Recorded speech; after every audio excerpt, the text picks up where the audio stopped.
हम लोग प्रार्थना करेंगे। स्वर्ग और पृथ्वी के बनाने वाले परमेश्वर, हम आपको धन्यवाद देते हैं इस दीप प्रज्वलन के समय। प्रभु जी, आपका वचन जो एक दीपक के समान है, आज हम इस दीप को जलाने के द्वारा प्रभु आपके वचन के प्रकाश को इस कलीसिया के ऊपर फैलने की घोषणा करते हैं। और जब ये दीप जलता है, ऐसे ही इनके हृदय में आपका वचन जलता रहे, प्रभु उजियाला होता रहे। ऐसी आप कृपा और दया कीजिएगा। यीशु नासरी के नाम से मांगते हैं, आमीन। पिता और पुत्र और पवित्र आत्मा के नाम से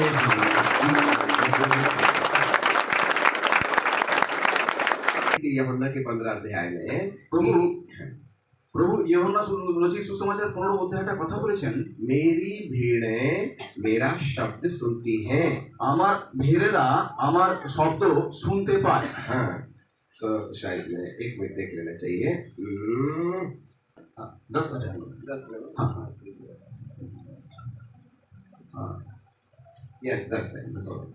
तो यहाँ पर बाइबल कहती है, मैं तुमसे सच कहता हूँ, আমি তোমাকে সত্যি সত্যি বলছি, कोई द्वार से भेड़शाले में प्रवेश नहीं कर सकता, द्वार के बिना प्रवेश नहीं कर सकता। কোনো ভেড় দ্বার ছাড়া ভেড়শালাতে প্রবেশ করতে পারে না। दूसरे पद में लिखा है, परंतु जो द्वार से भीतर प्रवेश करता है वह भेड़ों का चरवाहा है। কিন্তু যে কেউ দরজা দিয়ে ভেতরে যায় সেই মেষেদের পালক। और द्वारपाल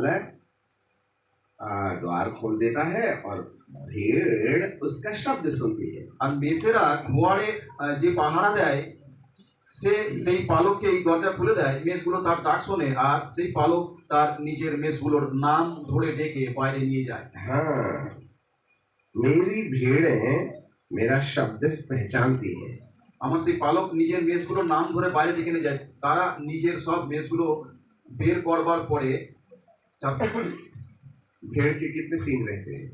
ভেড়াদের কতগুলো শিং থাকে?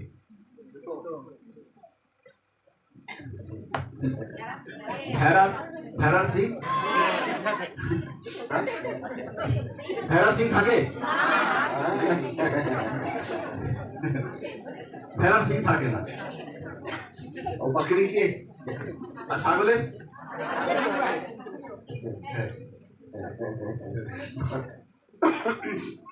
बकरी के सींग रहते हैं, ছাগলের শিং থাকে, और भेड़ के सींग नहीं होते। কিন্তু ভেড়ার শিং থাকে না।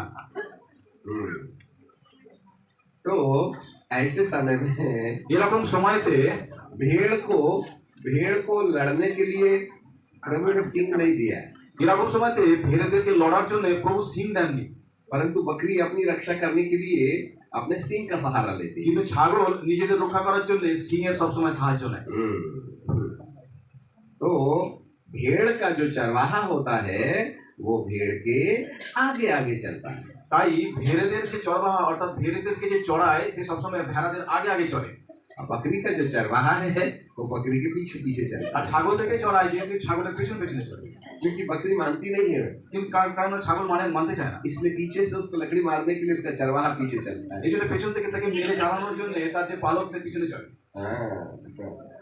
ऐसे ही मनुष्य के जीवन में 2 प्रकार का स्वभाव होता है। এরকম ভাবে এই মানুষের জীবনে 2 ধরনের স্বভাব হয়। एक बकरी का स्वभाव है, একটা ছাগলের স্বভাব, और दूसरा भेड़ का स्वभाव। আর একটা ভেড়াদের স্বভাব থাকে। और जिसके अंदर भेड़ का स्वभाव आ जाता है, যার মধ্যে ভেড়াদের স্বভাব এসে যায়, तो उसका चरवाहा सामने आ जाता है। তার চরবাহা অর্থাৎ তার পালক সামনে আসে। परंतु जो भेड़ का आचरण रखता है और बकरी का आचरण रखता है, কিন্তু যে কোনো জন ছাগলের আচরণকে নিজেদের মধ্যে রাখে, तो उसका चरवाहा पीछे चला जाता है তার চরবাহা তার পালক পিছনে থাকে। और सामने से भेड़िया आता है। আর সামনে থেকে শিকারী ভেড়িয়া আসে। हाँ, भेड़िया। শিকার यदि यदि यहाँ ये भेड़ है, যদি এটা একটা ভেড়া হয়, ये भेड़ है, এটা একটা ভেড়া হয়, तो चरवाहा आगे होगा। আর তার পালক তাহলে আগে হবে। यदि ये बकरी है तो चरवाहा पीछे आ जाएगा। আর যদি এটা ছাগল হয় তাহলে তার যে পালক পিছনে থাকবে। और सामने से भेड़िया आ रहा है, আর সামনে থেকে একটা শিয়াল আসছে। यदि कोई बकरी है যদি এই যে ছাগল হয় तो चरवाहा कहेगा मैंने तेरे को सींग दिया हूँ, जा लड़ ले। তখন চরবাহা পেছন থেকে বলবে আমি তোকে সিং দিচ্ছি না, যা নিজের লড়াই নিজে मैं করে নে। तेरी मदद नहीं करने আমি वाला তোমার সাহায্য করতে পারবো না, क्योंकि तेरे को सींग है ना, কারণ তোমার সিং আছে না, अपनी रक्षा करो। তুমি তোমার নিজের রক্ষা করো। परंतु परमेश्वर ने भेड़ का सींग ही नहीं बनाया, এই জন্য পরমেশ্বর ভেড়াদের সিংই বানায়নি, तू नहीं लड़ सकती ना, কারণ তুমি লড়তেই পারবে না। इसलिए मैं तेरे आगे आया। এই জন্য আমি তোমার আগে আগে থাকবো। सामने से आ रहा भेड़िया, আর সামনে থেকে আসছে শিয়াল, उसको तो भेड़ दिख रही है, ওকে তো ভেড়া দেখতে পাচ্ছে, परंतु ये चरवाहा नहीं दिख रहा है। চরবাহা যে আছে পালক তাকে দেখতে পাচ্ছে না। तो भेड़िया सामने आने के टाइम पर ये चरवाहा बोलता है आओ आओ आओ आओ विशु। আর যখন ভেড়িয়া ওই যে চরবাহা যখন আসে, ভেড়িয়া যখন আসে তখন চরবাহা বলে আসো এসো এসো এসো, তারপর থেকে মানে বিশু। हाँ, सब लोग इधर से देखिएगा। हाँ, hallelujah, hallelujah, praise the Lord. यहाँ पर हमें भी भेड़ बनना है, এখানে আমাদেরও ভেড়া হওয়ার প্রয়োজন আছে।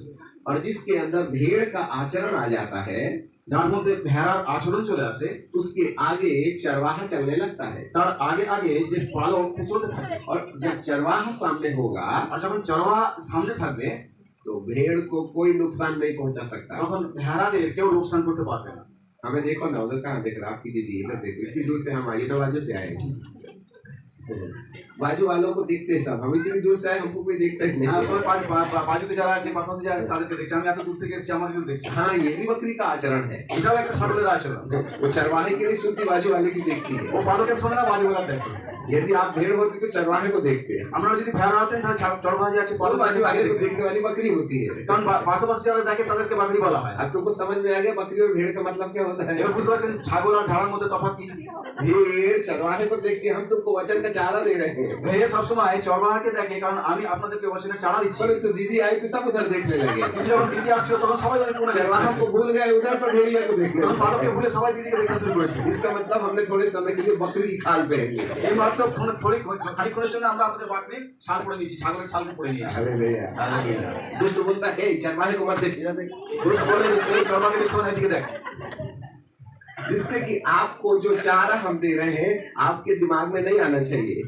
যাতে আপনাদেরকে যে চারা যে ফল দেওয়া হচ্ছে তাতে যেন তা যেন আপনার মাথাতে না আসে। अब जितने देर आपने उधर देखा होगा हमने क्या बोला तुमको समझ में आया क्या? যতক্ষণ আপনি ওখানে দেখছিলেন ততক্ষণ এখানে যা বলা ছিল আপনার বুদ্ধিতে এসেছিল কি? हाँ, हमको समझ में नहीं आता भेड़ और भेड़िए, भेड़ और बकरी के अंतर नहीं समझ में आता है। এই ভেড়া আর ছাগলের ভিতরের পার্থক্য তা বুঝতে পারি না আমরা। अब जब कभी भी कोई आए कोई जाए, आप अपने पास्टर को देखते रहना, उसको सुनते रहना, तो भेड़ हो गए। যখন যদি কেউ আশেপাশে যাতায়াত করে তখন যখন আপনার দৃষ্টি আপনার পাস্টরের উপর থাকবে তখন জানবেন যে আপনার और यदि आप बायां दायां बच्चे को देखते, इधर उधर देखते, बार बार छुट्टी को यूं यूं करते, ऐसा ऐसा करते, तो आपका ध्यान नहीं है सामने। আর যদি সবসময় চোখ এদিক ওদিক করেন, বাচ্চাকে দেখেন এদিক করেন, তাহলে জানেন আপনার ধ্যান সামনে বচনের মধ্যে क्योंकि নেই। भेड़ अपने चरवाहे की आवाज सुनती है। কেননা ভেড়া তার সবসময় পালকের আওয়াজকে শোনে। चरवाहे और भेड़ के बीच में কারণ চরবাহা আর ভেড়ার মাঝখানে शब्द के द्वारा उसका रिश्ता रहता है, শব্দের মধ্যে দিয়ে তার মধ্যে একটা সম্পর্ক থাকে। और परमेश्वर का जो शब्द है वो आत्मा से निकलता है, আর পরমেশ্বরের যে শব্দ তা আত্মা থেকে বেরোয়। और हमारा शब्द मुंह से शब्दों के द्वारा निकलता है। আর আমাদের শব্দ মুখ থেকে শব্দের মুখ দিয়ে বেরোয়। हम मनुष्य की आवाज सुनते तो आवाज पीछे नहीं जा रही तो एम्पलीफायर लगाते हैं। আমরা যদি মানুষের আওয়াজকে না শুনতে পাই, তার জন্য পিছিয়ে না যায়, তার জন্য আমরা অ্যাম্পলিফায়ারকে লাগাই। परमेश्वर तो आत्मा है, কিন্তু পরমেশ্বর তো আত্মা। आत्मा की बात सुनने के लिए एम्पलीफायर की जरूरत नहीं रहती। আত্মার কথা শোনার জন্য অ্যাম্পলিফায়ারের প্রয়োজন নেই।